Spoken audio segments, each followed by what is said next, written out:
Basically, here to our people here in Nigeria. Next slide, please. Do I have a control? Okay. Is it working? Oh, I pressed the wrong one.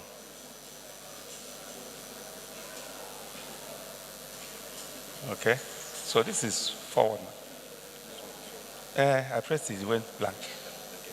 I should press again. Okay, no, I didn't add any transition. Or maybe the way you opened it, I should be scrolling. Okay, it's not true here. Okay. Okay.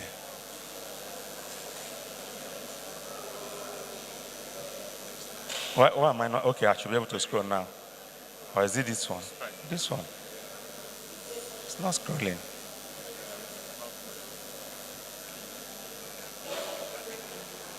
Who can control? But does he have a mechanic? I can do this here. Okay, I can use this. Yes, I can use this. Okay, thank you. No, okay, let me just stay with this one. This one is working now. Thank you.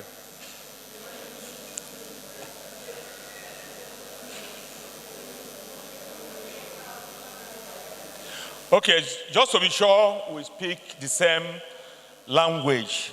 Okay, so when we are talking about quality healthcare, what are those things we are looking at? The first thing is safety. As you know, we usually will say primum non nocere. So first and foremost, do no harm. If you can't help someone, don't make that person's situation to be worse. Okay, so the patient must not be rendered worse than on presentation. So that is a given when you are talking of quality healthcare. And of course, it must be effective. We know that one. It must be efficient. We know it. And then people should have access, both physically, financially, and everything. They should have access freely. It should be relevant. It should be relevant.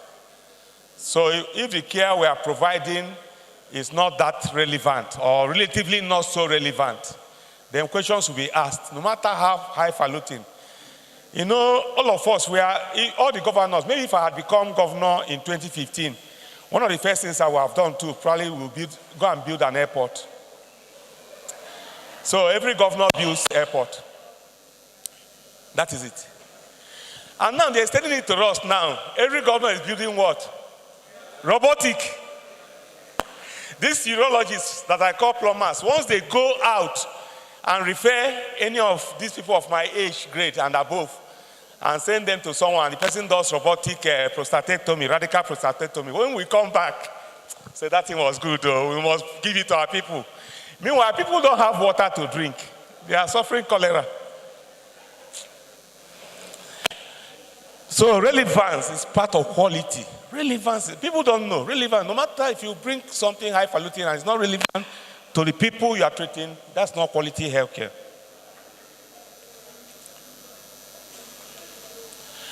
Then, of course, there must be evidence for what you are doing. You must have a reason. It's not just like you dreamt and then woke up and said, you think if you go there and take this, it will work. No. It has to be backed up by evidence as much as possible. And then it must be equitable. It must be equitable. There's no way everybody is going to have the same depth of pocket. There's no way everybody is going to be rich. Some people will be rich. Some people will be a little poor. And some people will actually be poor. Everybody has a role to play. But when it comes to health, everybody should have some form of access, despite your social standing. That is what quality means. If we are not able to achieve that, right now, why people say we're not getting quality in education in Nigeria is that many people, I went to a public school. Anybody that is speaking very good English went to a public school in Nigeria. That is not so now, because we've killed our public schools. And then we think we are doing well by just congregating only children of doctors to be in one school. First, security-wise, it's not correct. We're not using our brains. Security-wise, it's not correct. Second, all they know is, which car are you bringing me to school today? They don't appreciate that some people use Okada at their age. Some people walk. And so when they now become the leaders in society, they can't even appreciate the people who are with them. And those ones too can't appreciate them because they've never had any situation where they came together. So from beginning, both sides are fighting. And you say you are surprised why things are going this way. And then timely service. I cannot overemphasize this idea of timely service. As you know, in the UK now, quality is going down because waiting list is something else. Not too long ago, one of the nurses we operated on in the hospital we have in Abuja said just something simple. They gave her a waiting list of 1 year. Meanwhile, she was in pains. And every time she would go to the emergency, they'll give her some heavy painkillers. But they said she has to wait until that 1 year. So this is a good opportunity for us to provide quality in Nigeria now. And then, of course, it must be integrated. Okay? Services, both vertically and horizontally, must be integrated. And anybody that doesn't look back at what he or she has done has not started. So there has to be regular audit. Without audit, you can't talk of quality. It's not possible. Just to remind you, what are those things that are not with us, but we affect how our patients present and how we're able to render care? Because that is why we're having dilemma. That's why you talked about the dilemma. The first thing is the education, literacy, basic education, and whether these patients have access to information. But again, they can be overloaded with information. We're now living in the age where any little thing, the patients will go and meet Mr. Google. And they forget that Google is relying on what people have sent out to him or her. So the good and the bad, and they usually will take the worst case scenario. So when they come to hospital, they are already making the diagnosis that is the worst diagnosis ever. So they are being overloaded with information, but access to proper information and guidance will help. Economic status, you know, employment, purchasing power, you know all those things. Financial access to quality health care. Now, the law says it's mandatory, but we're not able to enforce it in Nigeria. It's mandatory now to own a health insurance policy in Nigeria, according to law, but we've not started enforcing it, so that's the problem. Physical access is important. If you are establishing a new hospital, you should also be thinking of how people will access that hospital physically. And when they get to the hospital, can they really access the services you provide? How many hospitals have directions? You go there, you're asking everybody, you know, where is this place? Where is this ward? Where is this? No directions, nothing. So the physical access is so poor. And, you know, we think we are providing quality. Now, the kind of houses people live, you know, their environment, the environmental sanitation, quality of the neighborhood, you know all these things. Okay, the physical characteristics of the neighborhood, whether it's always perennially flooded or not. What about safe and comfortable transportation? What about crime rates? Food and nutrition. And then, of course, support from the family, their workplace, and other social groups. We know the other things. There are those that are man-made with us. How competent are we? Do we have the knowledge? Then communication skills is something we need to begin to teach ourselves and to teach our students. We only realize we don't have communication skills when we need another person's service. But when we are the ones providing that service, the way we talk to people is so discouraging. It's exceedingly discouraging. When I was CMD, you know, the people at the gate, the security men, or do I call them gate men? I don't know, but security men is their proper term. They used to quarrel so much with patients. They said the patient abused them. And where is the president? And you know my standard answer that time to them, I said, look at you people. You are people they will meet in that hospital. How do you know these people you are quarreling with are not Dr. Hanotu's patients? And you are saying that patient abused me. How do you know it's not Professor Nduku's patient? Why would they abuse you? If they weren't abused, they wouldn't come to see them. I can assure you. So we need to teach communication. We need to teach, and we need also to practice these communication skills. Workforce burnout is getting worse now. The other day, one consultant was telling me, apart from one house officer, he has no senior registrar, he has no registrar, they've all gone abroad, they've all checked out. But he's just tired. When people begin to speak like that, they need to be relieved of their duty. They may even need your services. They need a lot of support. It's called burnout. And it's for real. We don't have to overwork anybody because the person is us. So those things affect what we are discussing, but they are problems. Then infrastructures, facilities, and so on, technology, those are important. Then the utilities. Every time we establish something, we don't provide water. I don't know how many hospitals in Nigeria today, especially the public ones, that can boast of 24/7 water supply. And I'm not exaggerating. So without water, that place cannot be called a hospital. If I go to any hospital and they're asking me, I want to wash my hands, and they're asking me, they will go and fetch water and all that. It's not a hospital, believe you me. If you like, have all the theaters in the world. It's not a hospital. Quote me any day. So there are things we don't take, we don't always take seriously. And then we are talking of electricity. Of course, that one is something else now. The roads we don't have. Poor corporate governance. Now, poor corporate governance, that is our own problem. Every CMD must come from this group. Is it not by law? At least in the public. Yeah? Aha. I didn't know how bad things were until one former minister of health, one of my predecessors, Professor Eyita Yolambo, when they've completed the 2 terms of President Olusegun Obasanjo, they were about to leave. He was now paying visits to so many of his hospitals. But he has said that time that he was told that the state, this Ebonyi state, had a hospital that was even outshining the federal hospital. So he wanted to see it by himself. As it happened, Epsut was on the highway. So if you are coming in from Enugu, from the airport in Enugu, you are likely to encounter Epsut before you go to any other hospital. And so they gave us, the protocol people gave us advance notice. And so he came in, met me in my office, and then the CMAC now took him and his team round while I waited for them to come back.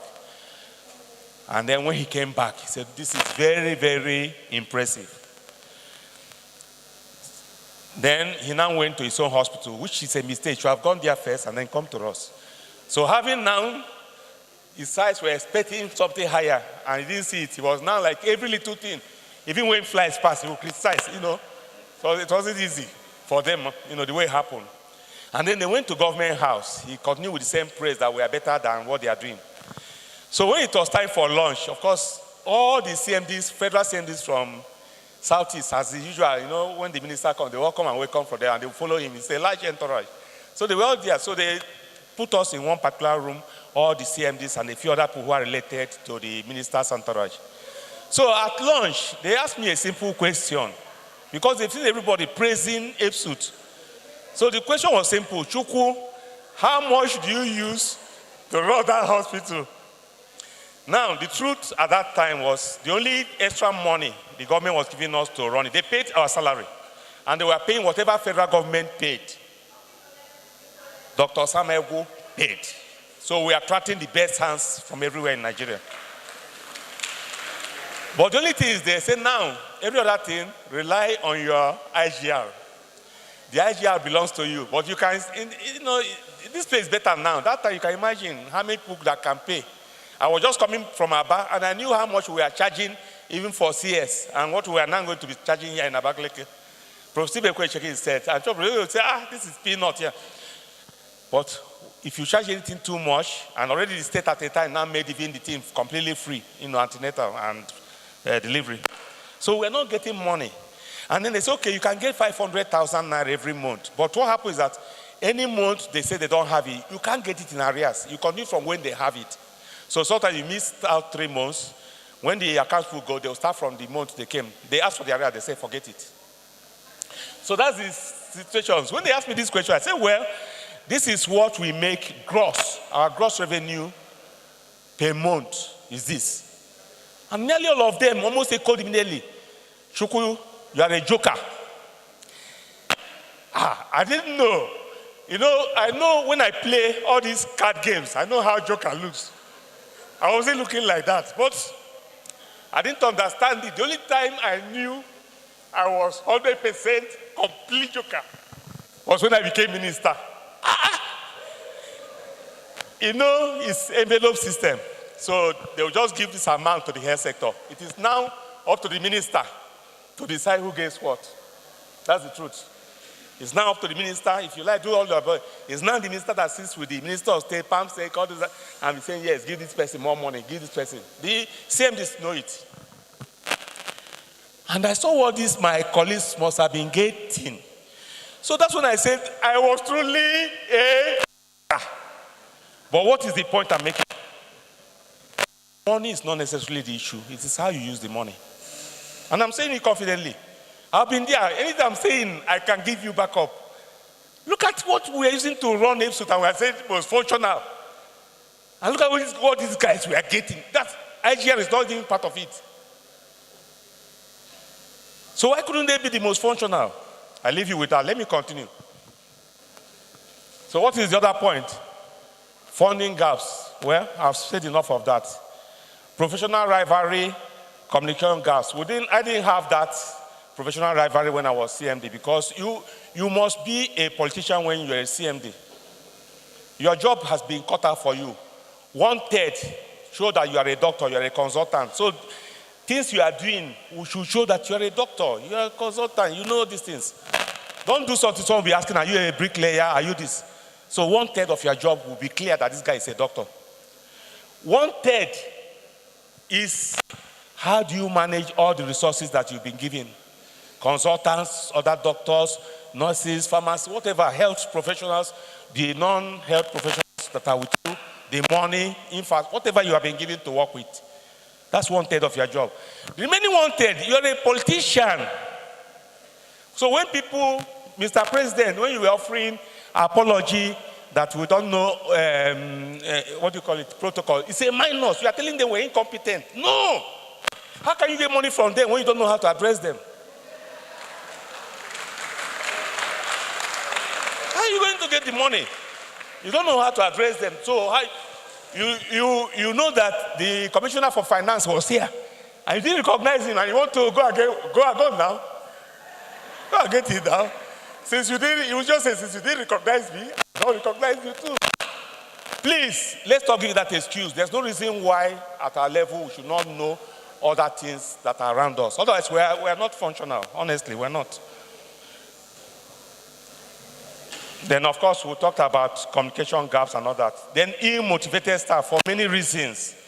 The first one, there's a difference between justice and fairness. I've already told people that. Fairness is important. People can get disappointed, but it doesn't mean injustice. Someone was expecting something, and you'll be able to show the person that you don't merit something. That is, the person will only be disappointed, but it will not be injustice. But that someone merits something, and you keep it away, that person will never forget in his or her life. Never, never, never. It's not possible. So your job is not to make everybody happy. Your job is to be fair and do the right thing, not necessarily to make everybody happy. If you can succeed in making most people happy, you've done better. You've done very well. You can never, never make everybody happy. The reason is simple. If you are a bad person, why must the good people like you? Then if you're a good person, why must the bad people like you? So it's not possible. So forget that one. That's utopia. But most people pray that you can make them happy. Then the issue of undisciplined staff. Again, you should not be afraid that proper discipline must be done. I don't know who I was discussing with just yesterday before I came. I told them the first time NAD started disciplining big hospitals like UCH, like LUT, like UNTH, like ABU, all these big hospitals. Is it a lie? Started with me when I became acting president. And I came from a small branch called Orthopedic Hospital Enugu. I told them, now, we put all the sanctions, they paid it. All the fines, they paid it. You can't run any organization without discipline. It's not possible. But you should not hold on to the job. I offered, when they said they wanted to go on strike, I felt, even though eventually we went on that strike, but at the time all of them were to go on strike. Let's go on strike. I told them, no, I don't think we've exhausted everything with government. I was the leader. And you know how they normally talk. All of them say, so we are representing the congresses of the... I say, who am I representing? It's not all of you. Who am I representing? I'm saying that I'm the general. When I lead, I know I'm leading and people are following. Not you're afraid that they will shoot you. They were making noise. So I said, okay, I want to leave the post. And I resigned. They said, no, they refuse. They now said they are calling for recess. I said, it's up to you. I've appointed someone to act. If you want to go on recess, go on recess. They spent hours doing their recess. And when they came back, they were now humble. They said, now we know we have a leader. So you take the responsibility. If we succeed, you take the praise. If you fail, you take the... I said, yes, now that's why you are the leader. And then they were begging me to accept. And, so I accepted. And eventually went on that strike. And we achieved. But the leader should be the leader. Should not be afraid as a CMD. You think you are popular when you are tolerating rubbish. No. No, it's not possible. So these are things, we are talking of quality healthcare, and I'm just amazed. Then cumbersome bureaucracy. It's not necessary. Why are you people, those of you who are being CMDs and those of you who are even HODs, why are you afraid of your colleagues? Is there any reason why you're afraid of your colleagues? That means you are doing the wrong thing if you are afraid of your colleagues. Because during my own time, my colleagues, the consultant, had no visiting day. Visiting day is Monday, Tuesday, Wednesday, Thursday, Friday. As long as I'm in the office, I'm not in a meeting. Anytime I'm not in a meeting, but I'm in that office, automatically they must come in. The second thing I did was that my colleagues can stop me anywhere on the corridor. Because you may never have that opportunity again. He has something, why can't he stop you on the corridor and say, CMB, there's something you need to check. There's no gas in pediatric ward. You've noted it. Why are you asking him to come and be waiting for how many days to see you? What for? Right away, you begin to make calls to the necessary people to solve the problem. So there are something I don't understand about bureaucracy, but you cannot get quality health care if bureaucracy comes too much in health. Believe you me, it's not possible. So what can we do to provide affordable quality health care to our people and still engender our personal comfort, safety, security, sanity, happiness, and fulfillment? The first thing is that whether we like it or not, everything in Nigeria is just on the high side now. But every wise businessman must find ways to reduce costs. That is as simple as that. We must find ways to reduce costs. Bill Gates did it for Microsoft. So why can't everybody carry a computer in his own house? And crashed everything, for goodness sake, and made more money. And at the time became the richest man in the world for several years. So, and the other man too said he will pull satellite, let everybody get it. Not this one empty and this one, no. And he's making money. They say he's the first trillionaire. So you must reduce costs. You must find a way of reducing costs. I don't think we've done enough to reduce costs. We must find ways. Then the second thing, of course, is that prevention is always better. Anything you can do by way of prevention, whether at the hospital level, at the Ministry of Health level, whether at the private sector level, is better. Think of high-impact, low-cost interventions. The pediatricians always talk about high-impact, low-cost interventions. That is the way to go. They always, that's their language in pediatrics, but that is actually the way to go. Then efficiency, improve the efficiency. I'll give you an example of how Professor Ajuchukwu and I improved the efficiency. Now, every time, when she's a surgeon, I was also a surgeon, and when we go on ward rounds, the nurses through their matrons will be complaining because you say, why is this tap leaking? Why is this sink blocked? They say they've been writing email. What they call that? They fill form. Those forms, you know it. They fill requisition forms for the maintenance people to come. That's what the answer is. And they said they've even repeated 3 times, 4 times. So when our ears became full, we said, how do we solve this thing? God, give us wisdom. And the wisdom was simple. Must it be that only doctors do ward round? Initially, that question looked funny. Why should it be that only doctors do ward round? Why is it that doctors don't stay in the office? Let the patient complain first, and then they go and see. So other people must do ward round. So that's how we called the engineering department, all of them, they came, and we addressed them and said, you are going to be on call, you are also going to be doing ward round. Every day, constitute a team, have a number of artisans. There must be a biomedical technician, a plumber, an electrician, just a group, and always to be led by a qualified engineer. Every day, make your roster and submit it through the DA. Let's know who and who. Well, come, this idea, you need 1 bulb, 2 bulb, you have to write to storm. HOD will give you impressed. The only thing is that make sure you speak very well with the auditors, because they watch. If you don't account for what is going to you, they will not give you more money, but we're going to give you impressed. So little things like changing bulb, okay, something to change in the world, whatever, little things, they can do it. Remove all these things. It worked. We were happy because things were functioning better. The nurses were happy because they don't need to complain. When these people come, they ask questions. Matron, is there anything? And they say, yes, this bulb in that room is not working. Then they come with their material. They go there and change it. They don't need to be feeling those long things that irritate people. And then even the engineers were happy. I mean, I never asked them if they can get discounts on their own. That's their own. That's their business. How does it concern me? As long as they are doing their work. So everybody was what? Happy, that's all. And that's the whole objective. Things started working. Everybody was happy. So I'm just giving you an idea what you can do to improve efficiency, even in your private hospital, okay? Then make sure that everything you are doing, yeah, I'm almost done. Everything you are doing are essential, okay? Don't just be ordering tests. We can reduce costs. Sometimes people just say, they may ask whether I did this, but use your brain now, for goodness sake. There are things you must ask for. There's no doubt. There are things you must ask for. I'm an orthopedic surgeon. If someone sustains something you think could be a pathological fracture, obviously there are things you are going to ask. Definitely, we're not saying you shouldn't ask the proper things, but you must be sure that, ask yourself, why am I asking for this investigation? If you can't answer it, don't authorize it.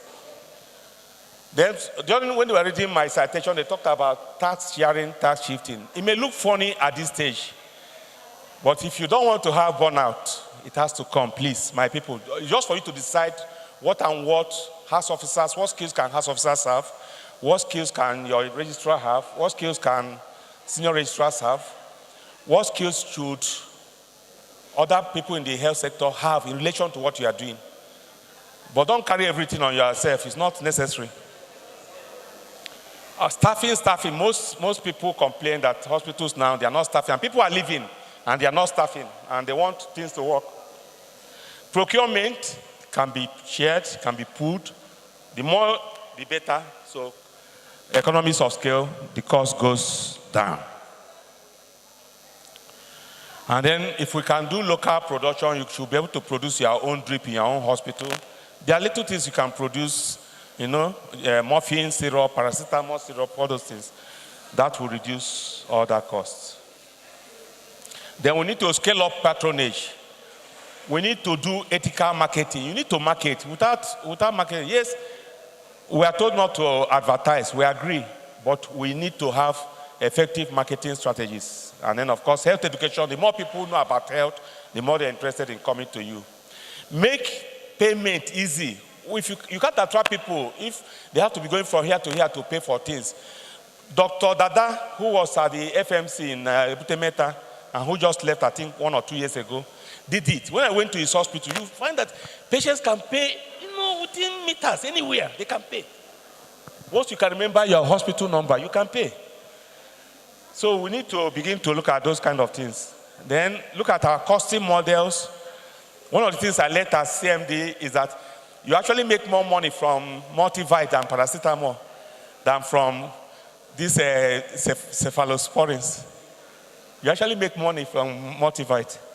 So use your brain, money will come. And then give information to the populace. It's not advertisement. If you are providing a service, please tell us you are providing that service. That is no advertisement. It becomes advertisement when you say you are the best person, you qualified from, let's say, Kweme University, so and so here, and nobody does it better than you. You know the way one president talks. That's the one that is advertisement. Then we must use our data to prioritize services. And then those partnerships, people who are ready to come and partner with us and add value to what we are doing, can make things to be cheaper.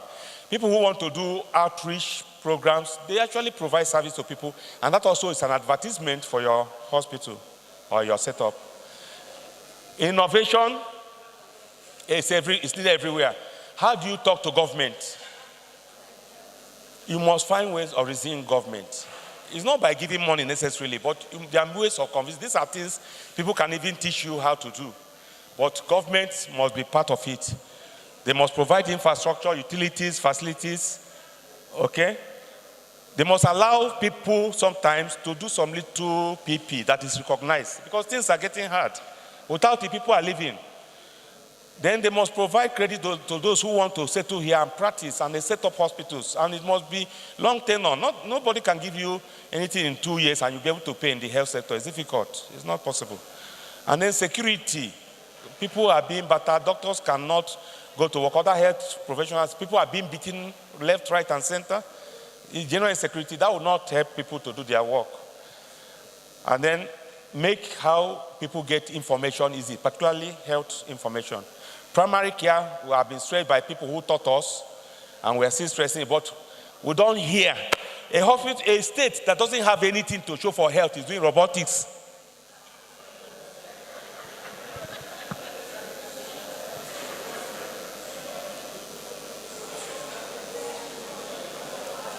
Then, of course, the health insurance is very, very important.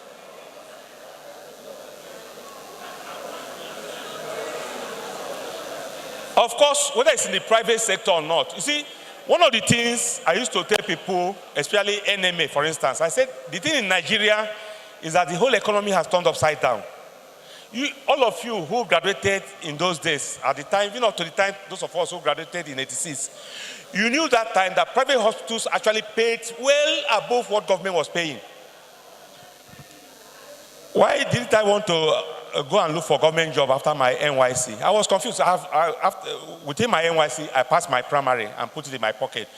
But people would advise, say, go and make some money first, so don't rush into residency. Residency is tough. So we'll listen. And then we went for interview. One woman in Lagos, who was the medical director, told me that the Association of General and Private Practitioners has said whatever they are paying any post-NYC doctor, whether he has skills or not, at 800 naira a month. At that time, it was a lot of money, but the government that time were paying post-NYC doctors 477 naira. So almost 2 times the private sector was paying. I even left them. I was annoyed. I wanted more because I've learned some little skills I thought she would sell me. So I went to Kaduna, and when they saw my little CV, I know the CV is just 1 page, but they were impressed. The man said, we are not looking for a doctor now, but we can't let you go. We have locum. I said, how will I be working? They say sometimes they'll put me in the morning, I come and work 5 hours, or I can come for afternoon, evening shift, the same 5 hours. I said, how much do you want to pay me? They said, they'll pay me 900. Meanwhile, the person who wanted to pay me 800 said, I must live on top of the flat, on the building there, which means you don't have any time to yourself. And this one said, no, just come only 5 hours a day. And you don't come, I don't come on Saturday and Sunday. And then they're paying me 900 naira in Kaduna. And then, that time he had one new 505 Evolution. He said, this car with the driver will go and bring you to work. I don't like my doctors to be walking on the street. Go and bring you to work. And when you finish, it will go and drop you. If you want to go anywhere, tell us in advance. They will take you shopping and drop you. Which one do you think? I took the Goku.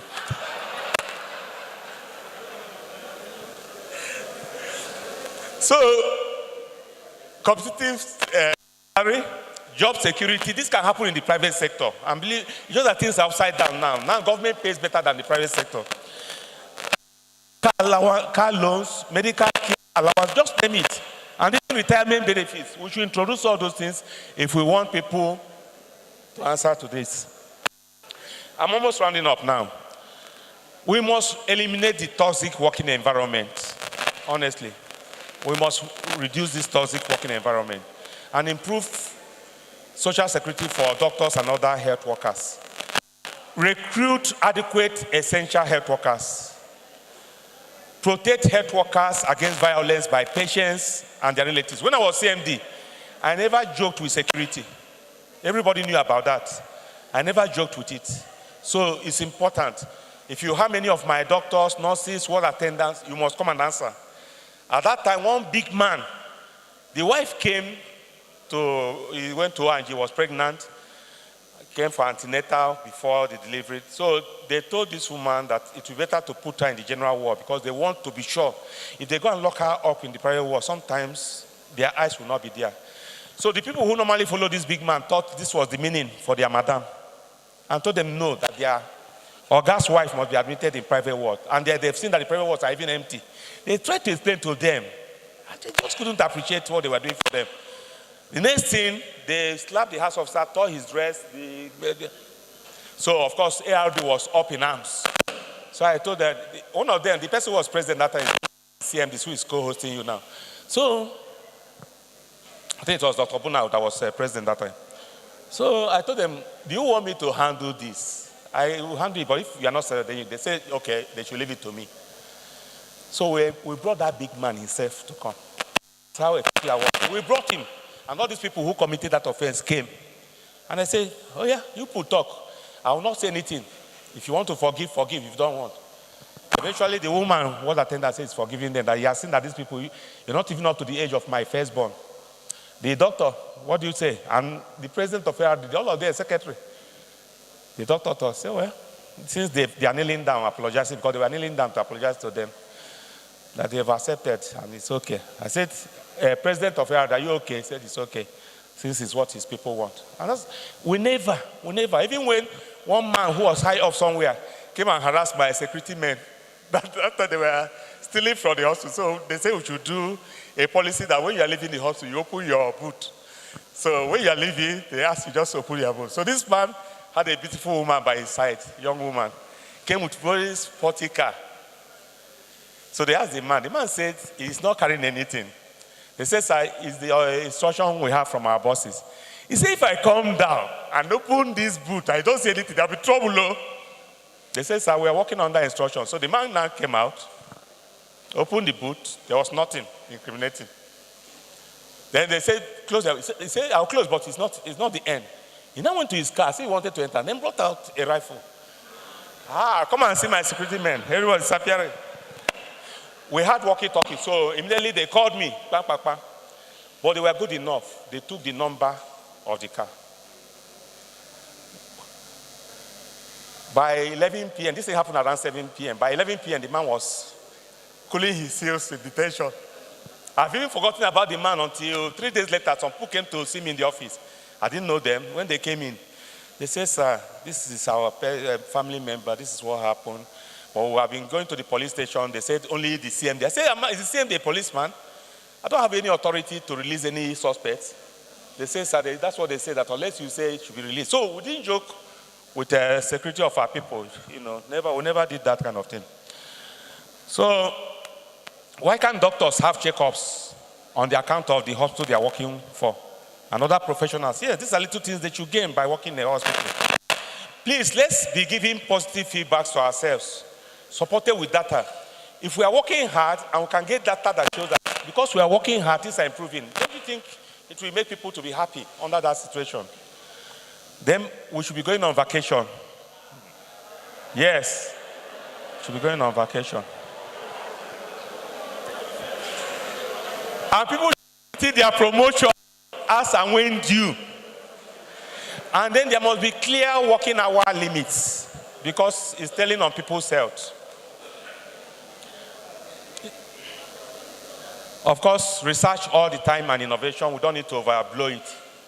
But we must always know that you can't say you have done all and this is the final. There's always room for improvement. For instance, what I'm saying is that my younger colleagues in orthopedics, for instance, generally speaking, where they've taken orthopedic practice. I'm so proud of them.